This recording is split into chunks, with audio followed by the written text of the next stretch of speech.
Assalamualaikum warahmatullahi wabarakatuh. Yang saya hormati Bapak Fatah-Judin Juhri, saya Ujang Ramdan, izin mempresentasikan dengan materi yang berjudul Inovasi dan Reformasi Kurikulum PAI dengan subtema pengembangan kurikulum adaptif dan digital. Sebelum masuk ke pengembangan utama, saya ingin menyampaikan sedikit alasan mengapa saya memilih topik ini. Menurut saya, pengembangan teknologi saat ini sangat mempengaruhi dunia pendidikan. Hampir semua aktivitas pembelajaran sudah melalui pemanfaatan teknologi digital. Mulai dari mencari referensi, mengerjakan tugas, sampai mengikuti pembelajaran secara daring. Hal tersebut tentu menjadi tantangan sekaligus peluang bagi pendidikan agama Islam. Sebagai calon pendidik, kita tidak cukup hanya memahami materi agama, tetapi juga harus mampu menyampaikan materi tersebut dengan cara yang sesuai dengan perkembangan zaman. Oleh karena itu, inovasi dan reformasi kurikulum PAI menjadi suatu yang sangat penting untuk dibahas. Baik, saya akan mulai dari pengertian kurikulum terlebih dahulu. Lalu apa sih kurikulum? Kurikulum ini merupakan seperangkat rencana yang menjadi pedoman dalam melaksanakan pembelajaran. Di dalam kurikulum terdapat tujuan pembelajaran, materi yang akan diajarkan, metode yang digunakan, lalu ada media pembelajaran sampai dengan sistem penilaian. Jadi, kurikulum bukan hanya daftar mata pembelajaran saja, tetapi merupakan pedoman yang mengatur seluruh proses pendidikan. Sedangkan kurikulum pendidikan agama Islam atau disebut PAI adalah kurikulum yang dirancang untuk membantu peserta didik agar memiliki keimanan, ketakwaan, akhlak mulia, serta mampu mengamalkan ajaran Islam dalam kehidupan sehari-hari. Dengan kata lain, tujuan PAI bukan hanya membentuk peserta didik memperoleh nilai yang baik, tetapi juga membentuk karakter yang sesuai dengan nilai Islam. Selanjutnya, saya akan menjelaskan mengenai inovasi kurikulum. Inovasi kurikulum adalah suatu pembaruan yang dilakukan untuk meningkatkan kualitas pembelajaran. Pembaruan tersebut dapat berupa perubahan metode pengajaran, penggunaan media pembelajaran, lalu strategi pelajar, maupun sistem evaluasi. Mengapa sih inovasi ini dilakukan? Karena karakter peserta didik saat ini sudah berbeda dibandingkan beberapa tahun yang lalu. Jika dulu peserta didik lebih belajarnya menggunakan buku, sekarang mereka lebih sering memperoleh informasi melalui internet seperti video maupun media sosial. Oleh sebab itu, guru juga harus mampu menyesuaikan cara mengajarnya agar pelajaran tetap menarik dan mudah dipahami. Selain inovasi, terhadap juga istilah reformasi kurikulum. Lalu apa sih itu reformasi kurikulum? Reformasi kurikulum merupakan perubahan yang lebih menyeluruh terhadap sistem pendidikan. Reformasi dilakukan ketika kurikulum yang lama sudah tidak mampu menjawab maka kebutuhan masyarakat maupun perkembangan ilmu, pengetahuan, dan teknologi. Jadi dapat disimpulkan bahwa inovasi merupakan pembaruan pada bagian tertentu, sedangkan reformasi merupakan perubahan yang lebih besar dan menyeluruh terhadap sistem kurikulum. Selanjutnya, saya akan membahas tentang latar belakang munculnya kurikulum adaptif dan digital. Di sini ada beberapa faktor yang menjadi penyebabnya. Yang pertama penyebabnya yaitu globalisasi. Saat ini informasi dari berbagai negara dapat kita akses dengan sangat mudah melalui internet. Hal ini menyebabkan peserta didik mendapatkan banyak informasi baik yang positif maupun yang negatif. Yang kedua itu adalah revolusi industri 4.0 yang ditandai dengan perkembangan internet, kecerdasan buatan, big data, dan otomatisasi. Perkembangan tersebut mengubah cara manusia bekerja maupun belajar. Yang ketiga yaitu society 5.0. Pada era ini manusia diharapkan mampu memanfaatkan teknologi untuk meningkatkan kualitas hidup tanpa menghilangkan nilai-nilai kemanusiaan. Selain itu, pengembangan artificial intelligence atau disebut kita AI juga memberikan pengaruh besar terhadap dunia pendidikan. Saat ini AI mampu membantu membuat rangkuman materi, menjawab pertanyaan, bahkan membantu menyusun bahan ajar. Namun demikian AI tetap harus digunakan secara bijaksana karena tidak dapat menggantikan peran guru dalam membimbing dan menanamkan karakter kepada peserta didik. Selanjutnya saya akan membahas tentang mengenai kurikulum adaptif. Kurikulum adaptif ini kurikulum yang mampu menyesuaikan kebutuhan peserta didik. Di kita semua memahami bahwa setiap peserta didik memiliki kemampuan, minat dan gaya belajar yang berbeda. Yang ada yang lebih cepat memahami materi melalui membaca, ada yang lebih mudah memahami melalui video, ada yang pula yang lebih senang belajar melalui praktik langsung. Nah, oleh karena itu ya, guru tidak boleh melaksanakan satu metode pembelajaran untuk semua peserta didik.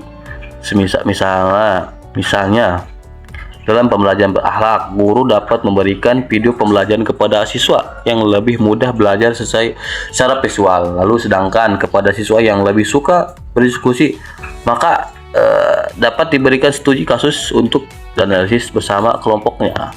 Dengan cara tersebut, setiap peserta didik memperoleh kesempatan belajar sesuai kebutuhan sehingga hasil pembelajaran menjadi lebih maksimal.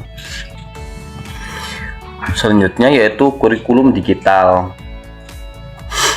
Kurikulum digital merupakan kurikulum yang memanfaatkan teknologi informasi dalam proses pembelajaran. Seperti contohnya adalah penggunaan Google Classroom, Moodle, Zoom Meeting, terus video pembelajaran, terus kuis online, aplikasi Al-Quran digital, sampai pemanfaatan artificial intelligence sebagai media mendukung pembelajaran. Nah, semua ini menurut saya penggunaan teknologi dalam pembelajaran PAI sangat membantu guru maupun peserta didik.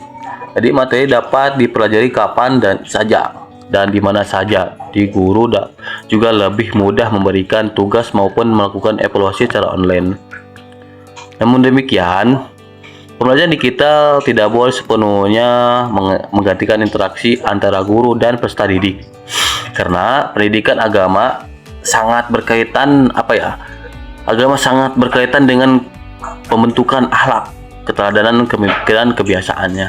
Berikut saya akan menjelaskan beberapa bentuk inovasi kurikulum PAI. Yang pertama adalah project based learning atau pembelajaran berbasis proyek. Jadi melalui model ini, peserta didik tidak hanya mempelajari teori, tapi juga membuat suatu proyek yang berkaitan dengan materi PAI. Yang mana contohnya seperti yang membuat video tentang pentingnya menjaga kebersihan sebagai bagian dari ajaran Islam, sebagai dari iman, atau membuat kegiatan sosial berupa penggalan sedekah. Berupa penggalangan sedekah gitu. Lalu yang kedua adalah blended learning. Apa sih? Ini merupakan model yang menggabungkan pembelajaran tatap muka dengan pembelajaran daring sehingga proses pembelajaran menjadi lebih fleksibel. Yang ketiga adalah flipped classroom. Ya, pada model ini peserta didik mempelajari materi terlebih dahulu di rumah melalui video atau modul digital. Selain itu, ketika berada di kelas, mereka berdiskusi dan memecahkan masalah bersama guru. Yang keempat adalah gamifikasi. Gamifikasi berarti memasukkan unsur permainan ke dalam pembelajaran. Misalnya memberikan poin, penghargaan, atau budget digital ketika peserta didik berhasil menyelesaikan hafalan nih maupun kuis. Lalu kelima ada penggunaan artificial intelligence AI. Ya, yang dimana dapat membantu guru membuat soal, menyusun materi, atau memberikan latihan belajar kepada peserta didik. Akan tetapi guru tetap harus memberikan kembali hasil yang diberikan, memeriksa kembali gitu hasil yang diberikan agar tidak jadi kesalahan informasi. Saya memiliki banyak manfaat informasi kurikulum, tapi juga menghadapi beberapa tantangan di mana tantangan pertama adalah kesiapan guru. Ya, masih banyaklah guru yang belum terbiasa menggunakan teknologi digital sehingga diperlukan pelatihan secara berkelanjutan. Yang kedua yaitu ketersediaan fasilitas. Tidak semua sekolah memiliki akses internet yang lebih baik maupun perangkat pembelajaran yang memadai. Lalu yang ketiga adalah literasi digital. Tantangan ini jadi peserta didik harus mampu menggunakan teknologi secara tanggung jawab dan tidak mudah percaya terhadap informasi dan yang belum jelas kebenarannya. Kemudian tantangan berikutnya adalah menjaga nilai Islam digital perkembangan teknologi. Jadi menurut saya, canggih apapun teknologi yang digunakan dalam pembelajaran, tujuan utama pendidikan agama Islam tetap harus membentuk peserta didik yang beriman, bertakwa, dan berakhlak mulia. Karena itu, teknologi seharusnya menjadi alat untuk membantu proses pembelajaran, bukan menggantikan peran guru sebagai pendidik. Lalu bagaimana solusi yang dapat dilakukan? Yang pertama tentu meningkatkan kompetensi guru melalui berbagai pelatihan teknologi. Yang kedua, sekolah perlu menyediakan fasilitas yang lebih pembelajaran digital. Yang ketiga yaitu pemerintah juga harus memberikan dukungan penuh kebijakan maupun pemerataan akses internet. Yang keempat itu orang tua juga harus andil dalam hal ini untuk mengawasi dan yang terakhir itu menggunakan artificial intelligence. Jadi harus tetap memerhatikan etika sehingga teknologi benar-benar memberikan manfaat yang bagi dunia pendidikan. Sebagai penutup, saya menyebutkan bahwa inovasi dan reformasi kurikulum PAI merupakan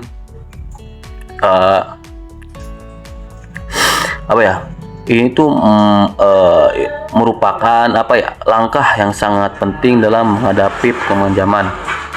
Kurikulum adaptif memberikan kesempatan kepada setiap peserta didik untuk belajar sampai sesuai kebutuhannya. Sedangkan kurikulum digital itu menyediakan pembelajaran yang kurikulum digital membantu menciptakan pelajaran yang lebih efektif, menarik, dan sesuai dengan perkembangan zaman teknologi.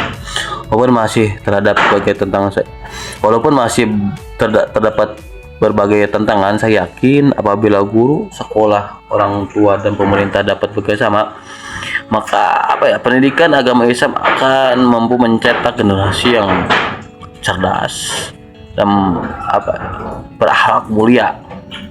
Mungkin begitu saja yang saya bisa jelaskan. Mohon maaf banyak kesalahannya. Wassalamualaikum warahmatullahi wabarakatuh.